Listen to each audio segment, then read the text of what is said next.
Hi, I'm Bobby. I'm with Boundless Assistive Technology. We're a local reseller in the Portland area. We mainly deal with low vision equipment, but we also deal with blind equipment. We'll deal with low mobility, low hearing, like a myriad of different things. Primarily work with the VAs, we work with educational institutions, but we work with end users as well. Today I brought various different equipment, some like desktop magnifiers, portable ones, and more of the handheld ones that I could bring like to a store or something, you know. Got it. So I think I have all these. I have one of these. It's like a lot bigger. Okay, yeah. Then I have one of these that I busted the back off of. Oh no. You know, because it has a weird opening thing. So if you have one of these, have you seen the 12 before? I don't use that one. No. This one's pretty sweet. It's worth a look. Because it's like... Oh, too far. Oh, great. Like that battery low. Perfect time. So then it dies. But basically what it could do in a perfect world is you have the ability to be portable with it, you know? So you could like take it in the kitchen, check the recipes, whatever you need to do. I got 0%. We'll see how long it lasts. But you also have a distance camera that will come out where you would watch like things from afar. So if someone needs a portable one and they need one that could be a desktop, it adds a lot of value for the price because it's like half the price is big ones, but then they can do both, you know. How much does that cost? I believe these are $16.95 or $17. Let's see. The 12 is $18.95. Sorry. And then another really cool thing that is worth checking out is actually this. It's called a Hable One.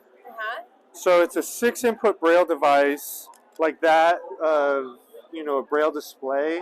This would be the 8 one, but they'll have their standard Braille, but it works as a controller for an iPhone. So you Bluetooth into your iPhone, and now you have a physical button controller. Okay, so like at the most basic function, you would navigate the phone. I would open it, I would go to my messages, I would click on my messages, I would click dictate, and I would talk to it. If I knew Braille though, I would open the messages, go to it, and type in Braille. I see. You know what I mean? So it allows them full access of a smartphone with physical buttons. Because like the iPhone SE is the only smartphone that has a button. And it's the smallest one, so if you're low vision, that's not helpful. If you're blind, it could work, but it's only one button, you know? Got it. Okay. Yeah. Cool, and you're based out of Portland. I have a question. Yeah. How did you get into this line of work? Yeah, so it was kind of just good timing. My buddy Donnie, I graduated from high school with him. He worked for the company. He left to kind of see grass on the greener side somewhere else, but he really loved the company. So he put me in touch with them after I got out of college. And I was actually a construction guy. I used to build like decks and fences. And yeah, I fell in love with the corporate life. It was a lot better than, you know, building decks, like helping people gain autonomy and access in their life. I liked it a lot more, you know. So AT Guys, we offer access technology. I'll definitely copy the link on there. Sounds good. Yeah. So at AT Guys, we offer access technology products, including Bluetooth keyboards, several different types of headphones. We also offer the Versa Slate, which is a paperless slate and stylus that you can use to take down notes. We are one of the distributors of the Blind Shell Classic 2, which I will hold up now. And this has physical push buttons on it so you can easily navigate the phone. We also have our accessible portable power banks, which will allow you to press the button in order to hear what the battery status is of them as well. And we have headphones to fit your needs, both wired and Bluetooth, and we have a couple of different keyboards. You can find us at atguys.com. I don't get what this is. What's that? Oh, it's a physical push-button phone. So we have people who have neuropathy in their fingers, so they can't interact with the touchscreen, or people who can't swipe. Like ABC, you do like 1, 1, 1, 1, 2, 2, Yep. So A is the number 2, but magic. This button right here on the right edge of the phone is a dictate button. So if you press and hold that, you can speak to the phone. And then what's really nice is the phone works in a vertical menu structure. So you're either going up or down in your menus. When you hear what you want, you press the green OK button. If you want to go back, you press the back button, which is red, and it's a slash button. We have a repeat button here on the top right, which feels like a Braille.A. Is it a real phone? Yeah, it's a real phone. And then this button right here gives you your info and notifications. So it's basically a smartphone. Yeah, it's a smart feature phone. You can't install as many applications on it as you can with other iPhones or Androids, but it does give you the ability to use things like WhatsApp or Ira, which is a visual interpretation service, or Be My Eyes. It also will connect to Bard for the digital library, and you can also use other items on it. I'm trying to think of what's public and what's private. Google Lookout, for example, which is equivalent to Seeing AI on the iPhone. So you get all that functionality, but you have physical push buttons to navigate the phone. So you don't have to be spatially aware when it comes to using a touchscreen phone, and it has the physical buttons, especially if you have neuropathy in your fingers. There's people out there who have perfectly working fingers, but the phone won't recognize them because they can't use the fingertips. Even if I have perfectly working fingers and I cannot use that voiceover thing. Yeah. It's so darn hard. Yeah, it can be, for sure. So that's what we have. Is that what you're looking for? I have no idea what I'm looking for. You want to know what I really want? What kind of phone do you use? I use an iPhone 12. Okay, me too. So let's. What I really want is I want the Apple VR Pro. I do too. Oh yeah, right. If someone else buys it for me, that's even better. That is gonna change my world, baby. I think VR2, the second edition, will change my world, because the first one's going to be a little bit too bulky to go out in public with. But I think if they can get it down to like a sunglasses or something similar. It is bulky. It is bulky. It is bulky. Yeah. It is bulky. That's the only gotcha, but man, the things that will open up. I know. Can you see up close? Nope. Close? Nope, completely blind myself. Can't see anything. Okay. Nope. So I can see. Oh, so how is it going to help you? It's going to help me because there's cameras on it. So, assuming Apple allows that to be used by third parties, which we don't know the details on that as of yet, well, it would be nice to have a headset on and hold something up in front of it and it automatically identify that. So you don't have to worry about using your phone. Or you could use it for indoor navigation and it can give you information about a doorway to your right. I gotcha. Trying to find the bathroom at a place you've never been. Yeah. Yeah. People don't like it when you guess and check on that.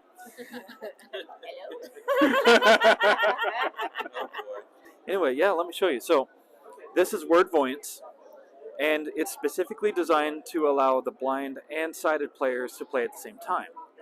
And we do that by, if anyone's familiar with the Scrabble or Words with Friends app. It's here behind me. Okay. We do that so that anyone who's familiar with the Scrabble or Words with Friends app should just be able to come in, drag and drop their tiles, play the word just as they're used to, nothing new to learn. But if for any reason you need the screen reader, I turn that on, all of a sudden you can go around the board, center, and you can place your cursor. Okay. And then you can go down to your tile rack and scroll through each individual tile on your tile rack, activate each to place it at the cursor. Right. So, M, Do it again. D, I, rack tile, I, worth 1 activate. point. D, placed letter, I, on the board at 8-7. W, D, rack tile, D, worth 2 activate. points. W, placed The letter, beep D, means that on the it's a board at valid 9-7. word. Cursor advanced to 10-7. So, MID is a valid word. I can go Play down to button. the play button. Opens play menu. Play It'll button, ask ready me to if I'm play the sure I words. want to play that word. Play word. Ends your turn. Please And I send can it. send Play, it that it is way. your opponent's turn. Status, turn 1. You played the word. Opponent's turn. And the CPU opponent in this It is now case, your instead turn. of a human, is going to immediately play a word. Does it tell you how many points you get? Yes, it does. You've got your scores at the top. It tells you, I only want to win. oh, of course, absolutely. you gotta be better than the computer. But yeah, absolutely. Your scores are always at the top. The last move is also just underneath the scores. It gives you a lot of detail if you like. And then there's more information and ways to organize this information so that you can study the board as a blind user. It's And not big play. enough for me. It's not big enough for you. Well, it also works on that iPad, and we can set the iPhone to zoom. Yeah, I can't. It's all yucca. Oh, I'm sorry. It's it is a design consideration that Can't the blow. 13 by 13 board can only do so much, but it does support pinch to zoom. Okay. So if you pinch to zoom, you can dive in that way. It's a good feature for sighted users at the very least. I don't know how that works in VoiceOver yet. But it also supports the iOS zoom, which I don't have set up on this particular iPhone right now, so that you can dive into that, drag the Okay. zoom panel around. Gotcha. At the same time, it is piping it all out to the Braille display. So as I move around the board, if you know Braille and have a Braille display, I don't do Braille. Do you? I know barely enough to Really? be dangerous now. But it's constantly refreshing under your screen, and by default, it just repeats anything so these are two connected right now? Yes, they are. I see. By default, it just repeats anything And that. as soon as you push this, then that one goes down? I'm sorry? As soon as you push a letter, does that, button go in? So it's going to refresh the Braille display. So if I ask you about this M tile, it starts out on the left saying this is the M tile. It's the center of the board at location 77. It's this many points. And if there are tiles around it, it can lead you to more tiles so you can find out where you are. But there's another way to view the board if you have one of these Braille displays as well.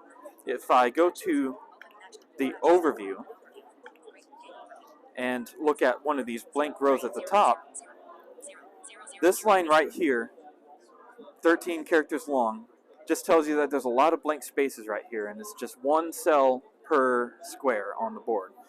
And you can swipe over down to, say, like the middle of the board where we know you played a word MID, and you can find it. Blank, blank, blank, blank, blank, MID, blank, blank, blank, blank. And this other word that's going down. That's crazy, huh? This other word that's going down stays in the same place if you find it on here. D-A-N,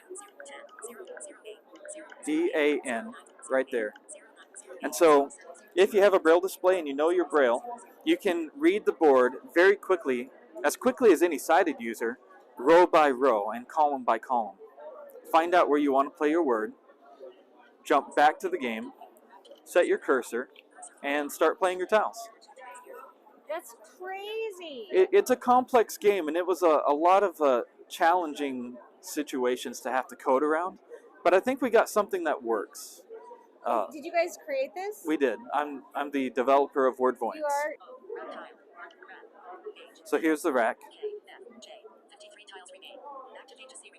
It's the same thing that she's telling you. And I can swipe over, or even,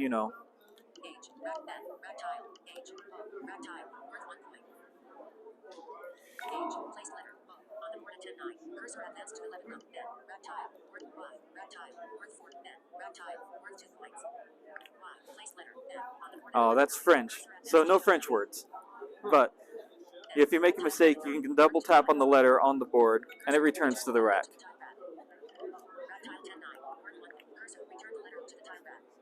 Yeah. So cool. If you put this in 6-dot mode, you can also just type the letters onto the board that way too. Same thing if you are playing it on your desktop, you can just type the letters in with your keyboard and play it that way. Okay, so tell me about gaming as a blind person. So gaming as a blind person is the best it's ever been. We have games for the PS5 that are now accessible, like The Last of Us and God of War Ragnarok, that make sounds for where enemies are. We have an accessible racing game now for on Xbox called Forza. It's also available for PC, and it tells you where you are on the road with different audio cues. And then here today we're presenting on Word Voyance, which is an accessible Scrabble game that my friend Ben has made, which supports voiceover and Braille displays. And we're not affiliated at all with Mighty Mug, but they're amazing because they have a suction cup on the bottom and they don't spill your coffee. Okay. So the gaming, yeah. I don't understand it. So how do you keep up when it's just like yakety yakking in your ear? I think that it's a matter of just looking at inclusion. So blind people who have been born, kind of like you and I have talking about our entire lives, are going to prefer things that talk faster and faster paced games. So what are you up to when you do a percentage on your phone to have it talk back? Are you up to like During work, I run at 90 to 95, which is 857 words a minute, I think. And then during just playtime, it's like down to 60 or 50 or 60, which is like 500 or 600 words a minute. But that's someone who is acclimated. I still can't drive a sports car. I can't, there's just a different parameters for things that different people can do. But there's tons of accessible gaming resources. Audiogames.net is one. Can I Play That.net is another one. sweet? Yeah. So cool. Thank you. Yeah, you're welcome.